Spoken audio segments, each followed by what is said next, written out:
If your parent's Canadian visitor or super visa was refused or you're filing soon, this video shows exactly what to do.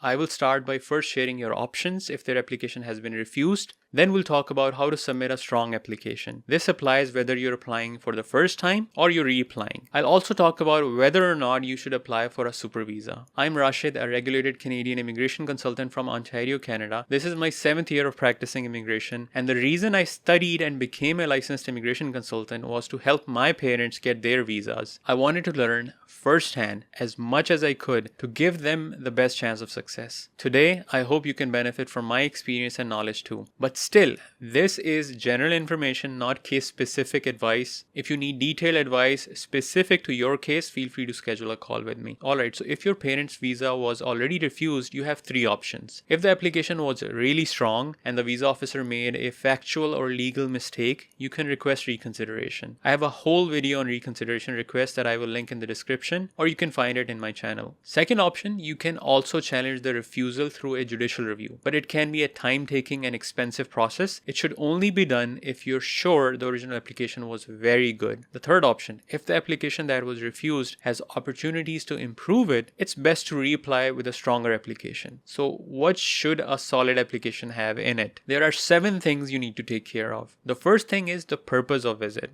Be clear on the purpose of your parents' visit and express it clearly in the application. Parents coming to visit their children or grandchildren, especially if there's a special event like childbirth, wedding, graduation, or even just to spend their holidays, is a very logical purpose. This is even more understandable if they're coming to visit children who are Canadian PR or citizens. Ensure that you match all dates across forms, invitation letter, itinerary, and any bookings. Provide evidence of their genuine purpose by attaching a short itinerary with dates, city where they'll stay, which activities they'll do, what is their flight information, and if they have travel insurance, attach that as well. An important thing linked with the purpose of visit is your invitation letter. Write a concise invitation letter for them that has your details and theirs. Attach your Canadian passport scan, PR card, or study work permit with the letter. Also attach proof of address documents like a utility bill and driver's license. I usually also attach proof of host's income with the invitation letter. The second thing is showing ties to your parents' home country. A visa is a privilege. It is not an automatic right. So you need to prove to the visa officer that the conditions of the visa will be respected and your parents have reasons to go back to their country. To prove this, attach as much evidence as possible. Your parents' employment letter confirming their position, salary, approved leave details, and return to work date. Add recent pay stubs. If they're self-employed, add their business registration, license, recent tax filings, invoices, contracts that show ongoing operations of their business. If they own a house, apartment, or land, show property ownership through property evaluation document. That not only shows ownership but also shows the market value of the property, which is usually higher than the purchase price. If your parents have other kids or even siblings in their country, show proof of their residence through utility bills and national ID documents. If they have younger kids that are enrolled in school or college, show proof of enrollment. If they have regular appointments that they must keep, for example, involvement in a community or religious organization, show evidence of that. I've even used reference letters from family and friends in the community in some cases where other evidence was not available. The third point is finances, money. Who is going to pay for the trip and is there sufficient money for this? You cannot go wrong here by showing that you have too much money or that you're very rich. Show as much as you can. Show the visa officer that this trip is not a burden for you. Show evidence of your assets as well as your income. Both are different things. Assets is how much you have right now. Income is how much you make and how much you will have in the future. Both are important. You can show assets and income for yourself as well as your parents. Attach documents like last 6 months of bank statements. If there are any large deposits in the bank account, please explain their source so the visa officer does not think that you took out a loan. Show proof of regular income, pay stubs, pension slips, business income, rental income, etc. Attach a simple trip budget that has costs of flight, local travel, food, insurance if any. If they own property, get the property evaluated. That shows assets as well as ties. If you can get a licensed chartered accountant's net worth report, do that. In my applications, at the top of the proof of finances section, I also like to summarize the net worth and liquid funds. So even if the visa officer spends a few seconds looking at the file, they know what's in it. It's also a good idea to organize this information in a table so it's easier for the visa officer. The fourth thing is travel history. Make it easy to verify. Not everyone has a travel history, that is fine. If your parents have traveled,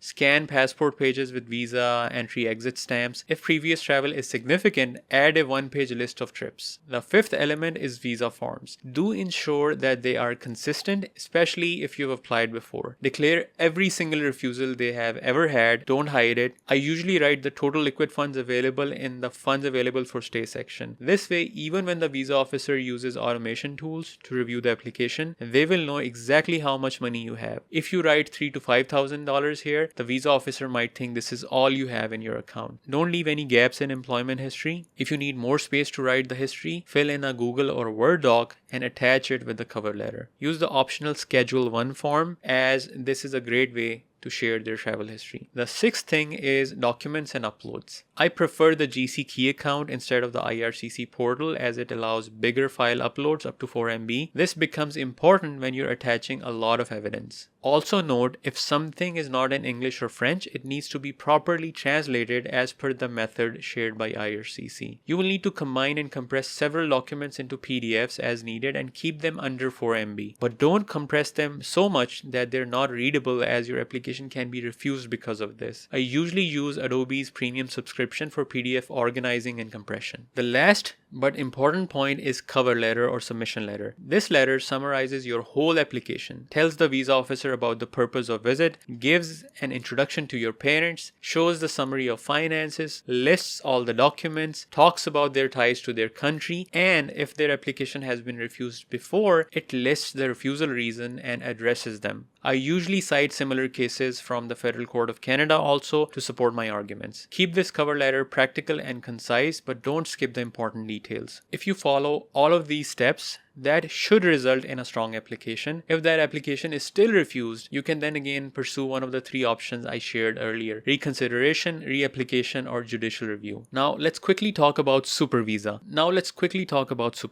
Some people think that if their parents' visitor visa is refused, they should apply for a super visa instead, and that they will have a higher chance of success. That's not true. Super visas are also refused for the same reasons as visitor visas. There are no stats which prove that parents' visitor visas have a lower approval rate than parents' super visa. If your parents really want to stay for a longer period, let's say 2 years or even 5, then apply for a super visa. If they're going to come for a few months only, you can apply for their visit visa and request an extension of their stay if needed. I hope this video was helpful. If you need to download templates for invitation letter, cover letter, or proof of finances, you can check them out on my website through the links in the description. If you would like me to apply for your parents' visa, or you simply want me to review the application you prepared or have a discussion, you can schedule a call. Good luck and take care.